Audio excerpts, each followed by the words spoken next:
Hello dear students, in today's lecture we will study about bacterial reproduction. So in last lecture we have studied about bacterial nutrition.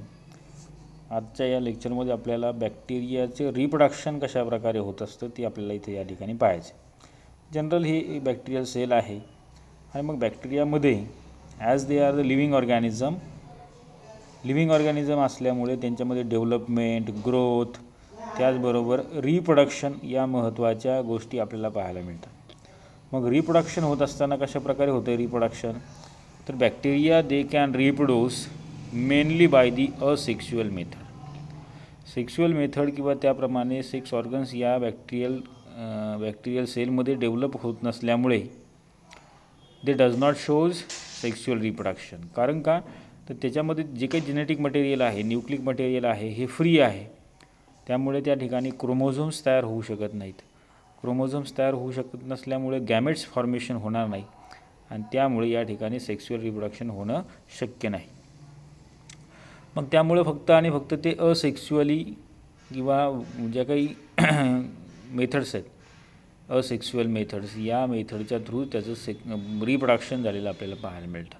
So they do not have sex organs or gametes but they shows genetic recombination.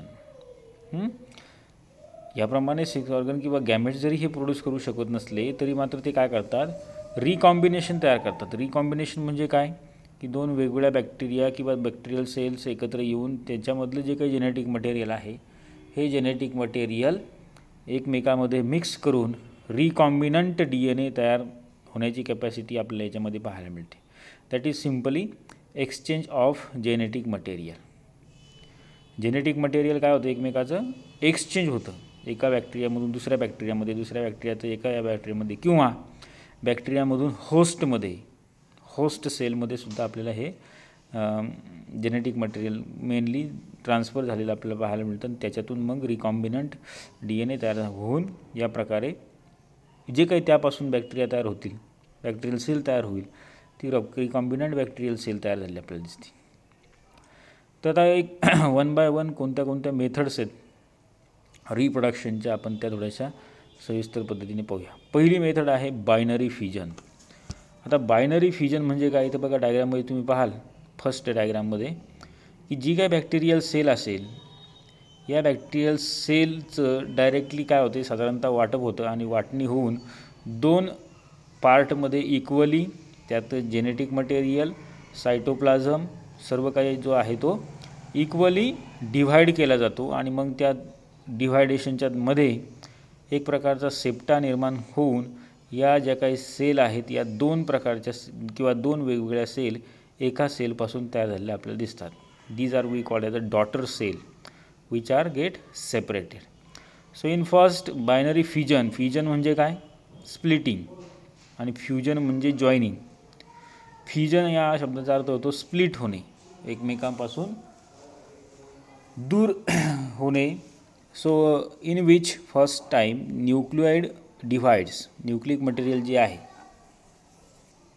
हे nucleic material पहिल्यांदा divide होतं आणि cell wall आणि membrane begins to form transverse septum. आणि त्या दोन्हीच्या मध्यात जो काही सायटोप्लाझम आहे तो डिव्हाइड होण्यासाठी एक सेप्टम किंवा पार्टिशन तयार झालेलं आपल्याला दिसतं आणि त्यानुसार अशा दोन सेल तयार झालेले दिसतात. त्याला म्हणतो आपण बायनरी फ्युजन.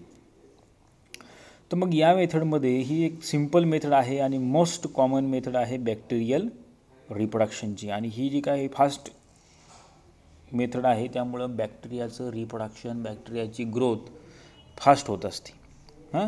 याप्रमाणे बॅक्टेरिया ज्या ठिकाणी इन्फेक्शन करेल त्या ठिकाणी सुद्धा बॅक्टेरियाचं जे काही ग्रोथ आहे ती अगदी फास्ट होत असते. म्हणजे विदिन वन डे, एका दिवसात अनेक कोट्यावधी सेल्स या प्रकारे डिव्हाइड होऊन अनेक बॅक्टेरियल सेल्स तयार झालेले आपल्याला दिसतात एका बॅक्टेरियल सेलपासून. So which is the simplest and most common method of reproduction in bacteria and it is the characteristic features of all type of bacteria and different from normal mitotic division. इतर वेळेला बाकीचे जे काही higher organism आहेत त्यामध्ये एका सेलपासून दोन sale होण्याची एक पद्धत आहे, त्याला मायटॉसिस असं म्हटलेलं आहे. पण मायटॉसिस कधी होईल, ज्या वेळेला त्या सेलमध्ये न्यूक्लियस, ट्रू न्यूक्लियस, क्रोमोझोम्स तयार होतात आणि हे क्रोमोझोम्स हाफली डिवाईड होतात. त्याचं डिवायडेशन झाल्यानंतर मग सायटोप्लाझम डिवाईड होतो आणि मग 2 सेल्स तयार होतात. त्या प्रकाराला म्हणतो आपण मायटॉटिक सेल डिव्हिजन. याच प्रकारे थोडक्यात इकडं पण आपल्याला सेल डिव्हिजन पाहायला मिळतं, पण ते फ्युजन टाईपचं आहे, fusion. So it does not involve spindle formation during the nuclear divisions, and under favorable conditions the cell divides into 2 daughter cells by the transverse wall, and in which first the cell DNA which is replicated, then replicated DNA copied, then moved to opposite poles of the cells in an energy dependent process. म्हणजे काय होतं, ज्या वेळेला किंवा ज्या वेळेस बॅक्टेरियाचं याप्रमाणे reproduction होणार आहे, बायनरी फ्युजन होणार आहे, त्या अगोदर न्यूक्लिक मटेरियल जे आहे त्याचं रेप्लिकेशन होतं, त्याची क्वांटिटी वाढते आणि मग त्याचं पहिल्यांदा डिवायडेशन होऊन मग सायटोप्लाझम डिवाइड झालेला आपल्याला दिसतो. So during this fusion cells get elongated. In Gram positive bacteria the septum grows inward from the plasma membrane along the midpoint of the cell, and in gram negative bacteria the walls are more flexible and the divisions septum forms as the side wall pinch inward divided the cell into 2 parts. याप्रमाणे थोडक्यात त्यामध्ये जो काही cytoplasm आहे त्या सायटोप्लाझमला divide करण्यासाठी एक septum किंवा एक वॉल तयार झाले आपल्याला पाहायला मिळते आणि त्यानुसार मग हळूहळू रॅपिडली ते जे काही सायटोप्लाझम आहे ते 2 भागामध्ये डिव्हाइड झालेलं पाहायला मिळतं. And afterwards these 2 parts will get again separated, becomes 2 separate bacterial cell. अशा 2 बॅक्टेरियल सेल तयार होतात आणि मग these bacterial cells may undergoes fusion every 20 to 30 minutes. पहा, हे महत्त्वाचं आहे.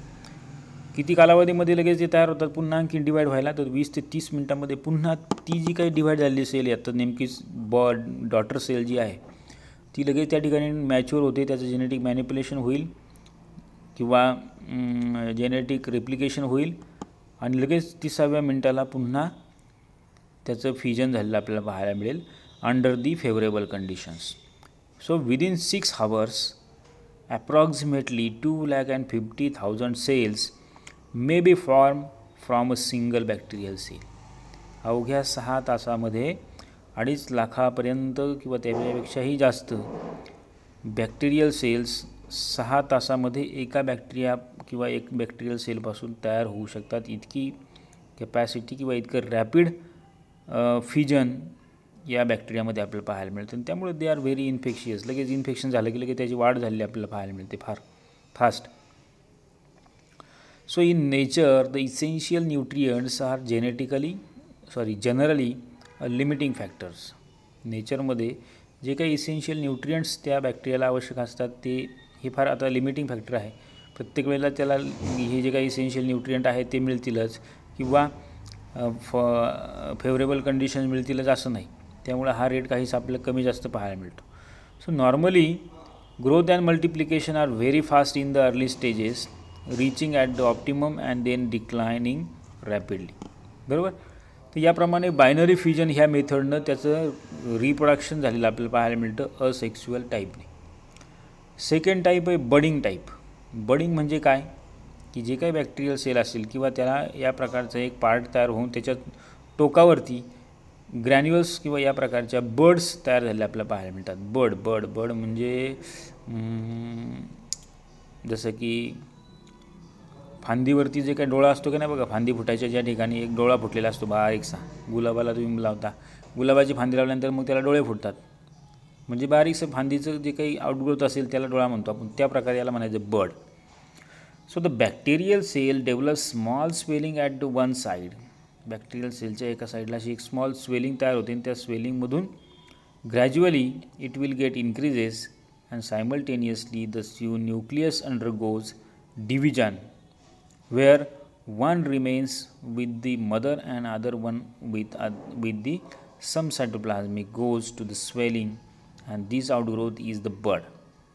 अशा प्रकारे त्या डायग्राममध्ये दाखवल्याप्रमाणे अशी थोडक्यात बड निर्माण होते आणि त्या बड स्वेलिंग होतात आणि त्या स्वेलिंग झालेल्या बडपासून मग पुढे granules like gland like buds are formed, and these buds consist again genetic material as well as cytoplasmic material, and they are capable for reproduce into new bacterial cell. त्याची capacity असते, बरोबर. So they are independently and birds may remain attach to this bacterial cell forming aggregated or colonies like Hyphomicrobium vulgare, Rhodomicrobium व्हॅनिली.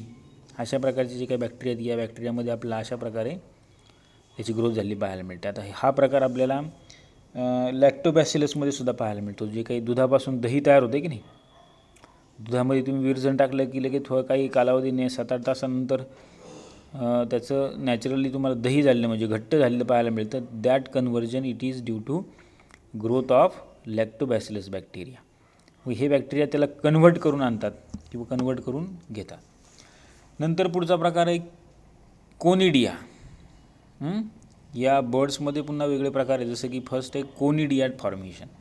It takes place in filamentous bacteria like streptomyces by the formation of a transverse septum at the apex of the filament. म्हणजे काय होणार आहे याच्यामध्ये, समजा असा हा एक filament आहे, बॅक्टेरियल फिलामेंट आहे. या बॅक्टेरियल फिलामेंटमध्ये असे इथं सेप्टा फॉर्मेशन होणार आणि मग या ठिकाणी असे बॅक्टेरियल सेल, यानंतर या ठिकाणी ही इथे या ठिकाणी डिटॅच होऊन ही एक नवीन बॅक्टेरियल सेल, ही या ठिकाणी डिटॅच होऊन नवीन बॅक्टेरियल सेल अशा प्रकारे तयार झालेले आपल्याला दिसेल. सो त्याला म्हणतात फिलामेंटस. फिलामेंटस म्हणजे लॉंग इलॉंगेटेड जे काही बॅक्टेरिया आहेत ते. So in Streptomyces by the formation of transfer septum at the apex of the filament. So the part of this filament which bears conidia is called as the conidiophore. ह्या ज्या काही फिलामेंटचा part आहे, या पार्टचं conversion नंतर काही कोनिडियामध्ये किंवा स्पोरमध्ये झालेलं आपल्याला पाहायला मिळतं, त्याला कोनिडिओफोर असं म्हणतो आपण. And after detachment from the mother and getting contact with suitable substratum, these conidium germinates and gives rise to new filamentous bacteria. हे जे काही कोनिडियम आहे हे नंतर त्यापासून सेपरेट आउट होईल आणि सेपरेट आउट झाल्यानंतर ते पुन्हा जर्मिनेट होईल आणि त्यापासून पुन्हा नव्यानं त्या प्रकारचं bacteria.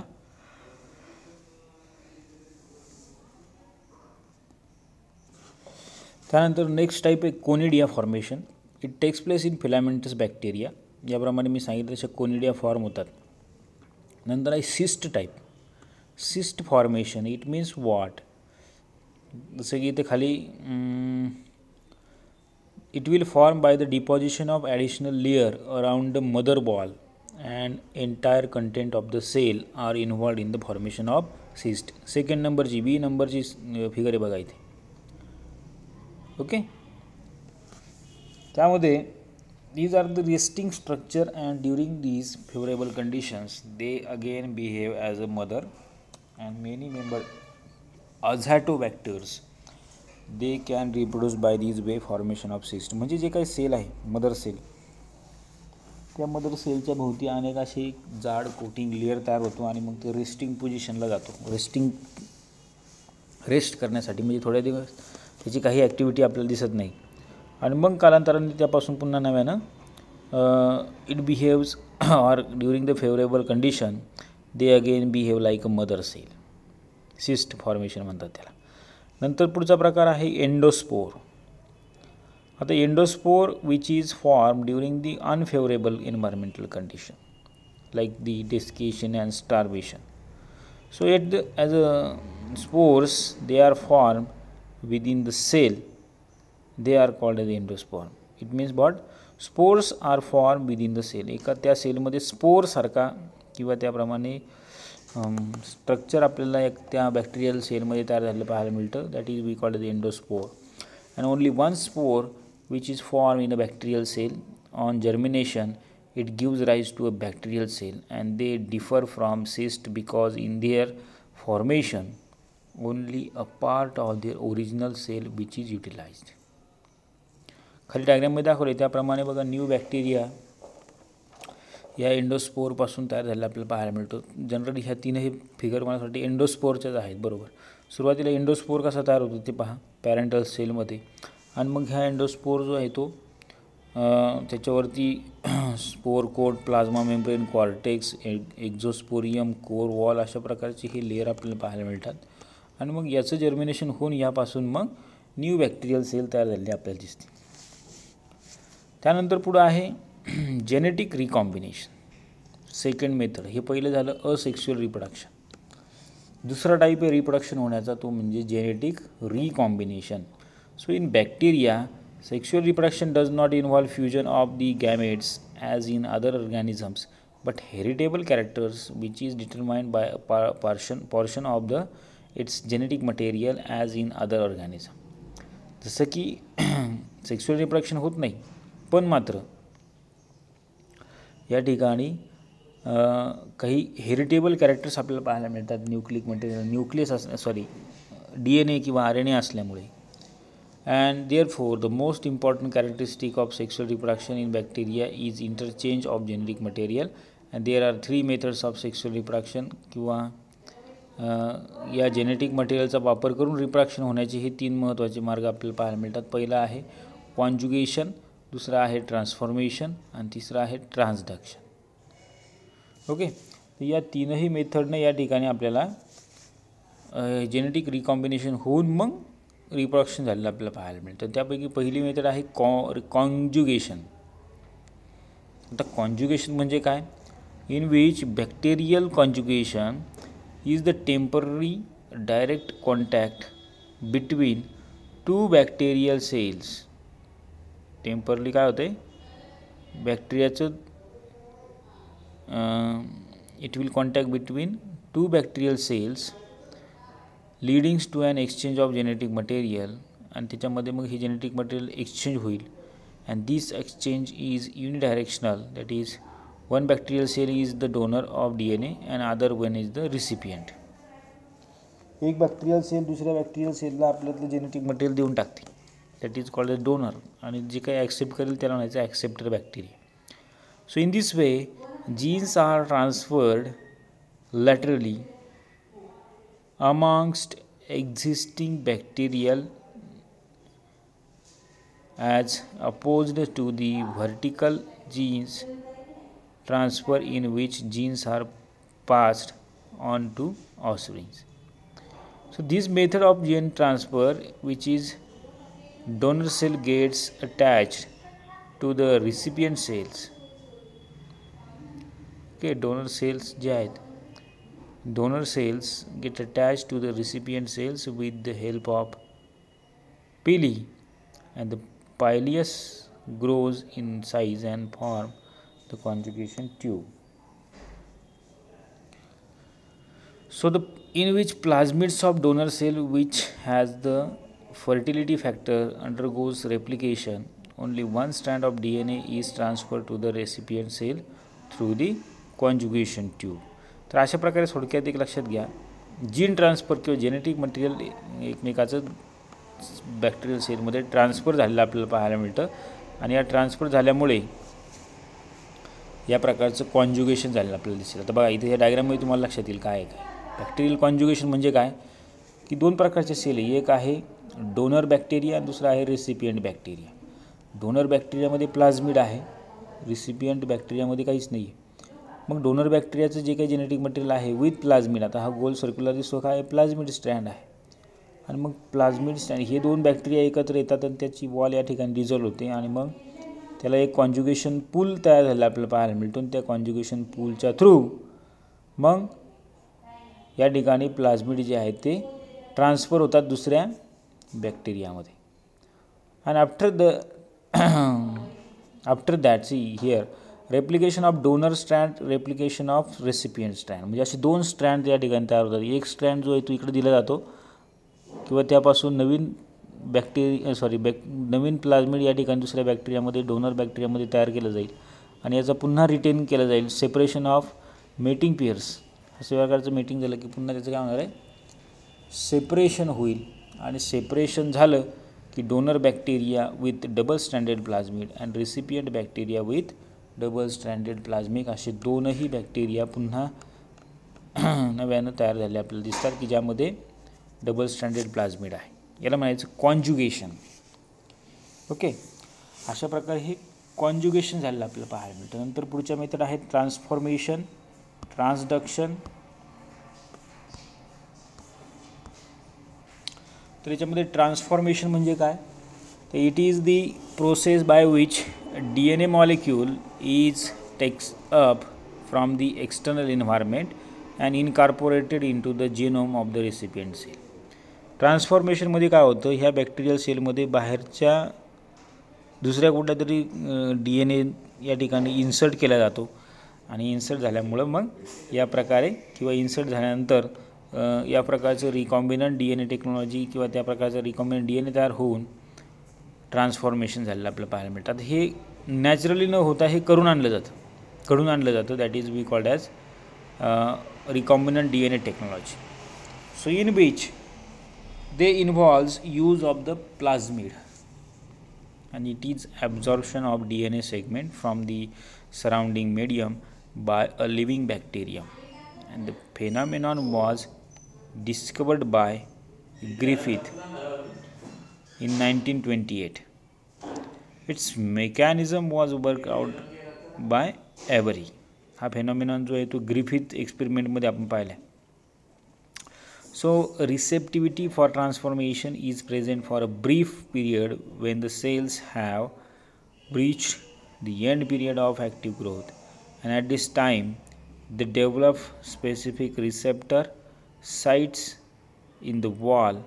Normally Escherichia coli does not pick up foreign DNA, but it can do so in the presence of calcium chloride. बरोबर. फॉरेन DNA सहजासहजी घेतला जात नाही, मग ते घेण्यासाठी वेगळ्या प्रकारचे एजंट्स वापरले जातात. जसं कॅल्शियम क्लोराईड वापरला आहे, इलेक्ट्रोफोरेसिस वापरला आहे, वेगळ्या प्रकारचे मेथड्स वापरले जातात हा जेनेटिक मटेरियल एकातून दुसऱ्या याच्यात ट्रान्सफर करणार. आता राहिली तिसरी मेथड शेवटची, transduction method. It involves transfer of genetic material from one bacteria to another by bacteriophage. आता बॅक्टेरियोफेज म्हणजे काय, या ठिकाणी व्हायरसचं इन्फेक्शन या बॅक्टेरियामध्ये होतं, and in which the viruses act as a vector. They carries its own genome plus fragment of DNA from the bacterium it has recently infected, and if the host bacterium survive the viral attack, recombination may occur. So in this transfer of foreign gene by means of व्हायरसच्या through foreign gene या ठिकाणी बॅक्टेरियामध्ये transfer होतो आणि त्यानुसार ट्रान्सडक्शन झालेलं आपल्याला पाहायला मिळतं. And this transduction was first discovered by Zinder and his teachers Lederberg in 1952 in Salmonella typhimurium, and the process also occurs Escherichia coli and a number of other host viruses may pick up genes of the host in plant in place of its own gene during its multiplication in the host cell. So such a virus is never virulent.